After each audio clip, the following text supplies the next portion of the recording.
Okay, my love, this is chapter 39 and it's called Attack on Arima. Let's get into it. Arima, I woke up earlier that morning and I went down the stairs. I was dressed in my jogging bottoms. I went on a run thinking how stupid my sisters were getting married to idiots. I would never get married to any moron. Seriously, in my thoughts, I didn't know where I wandered off to. I tried to turn around, but I was lost. I tried to find a way out as it was still morning, but I couldn't find a way out. I got tired and fell asleep. At Raichand Manor, Kabir and Misha. Arima, where the hell did this girl go? Arima! Misha, Aditya, have you seen Arima? She's missing. Aditya, no, auntie, let me look at the forest. Thank you, Adi. Her dad is going crazy with worry. No problem, auntie. This is my duty. I woke up later and I realized it was dark now, and how would I ever find my way out? Then I heard wolves. I ran, but they were on my heels. So I ran further and further into the forest. I was officially lost and I was about to become wolf chow. I fell while running and I twisted my ankle. I was doomed, for the growling came closer and I screamed. Just then another wolf came in front of me and shielded me. He was big and brown.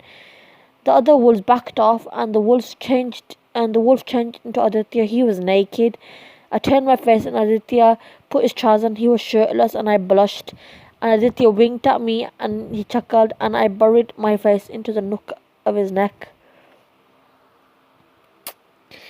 Aditya, when Misha auntie came into my room and asked me if I knew where Arima was, I told her I didn't. I also told her I would help her.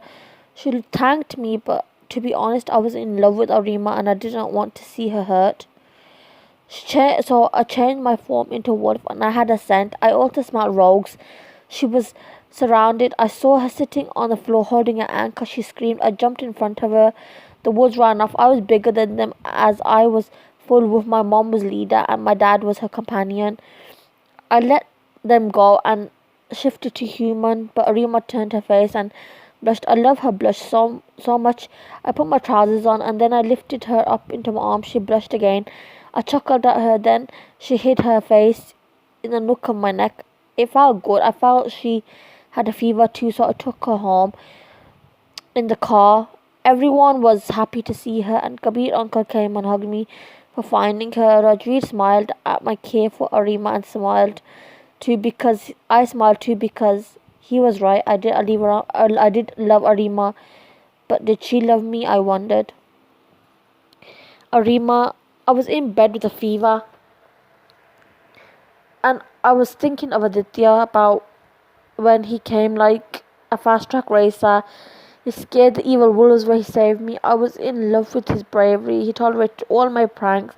He was my Mr. Right. I told Sugan to call Aditya to room after Mom went. And he came. I kissed him full on the lips to show how he had won my heart. He was taken back first.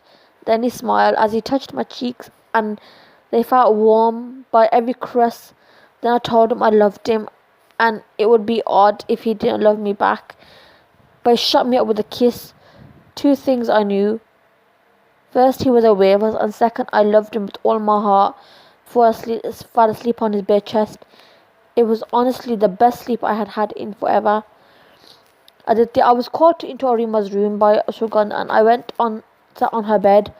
Arima came up to her. I thought she was going to slap me for being naked earlier, but she kissed me. Her lips tasted so sweet and that I couldn't believe it. The kiss got her hungry. Then I kissed her back. She told me she loved me and I was her true love before she fell asleep on my chest. Her soft, sweet breathing was like my own lullaby. Before I knew, I fell asleep with her on her bed. Sugandh. I went into Arima's room and I saw her and Aditya sleeping. They both had a smile on their faces. Just then, Misha auntie came and followed by Kabir. I got scared. I told David to distract Kabir uncle while I spoke to Misha auntie. I took auntie's hand and I showed her Arima Aditya. She was in shock, but then she smiled and nodded. She told Kabir uncle that Arima was fine and I took a sigh of relief. After that, Panchi came and and she saw Arima and Aditya. She giggled and I shushed her. We left them alone and we went.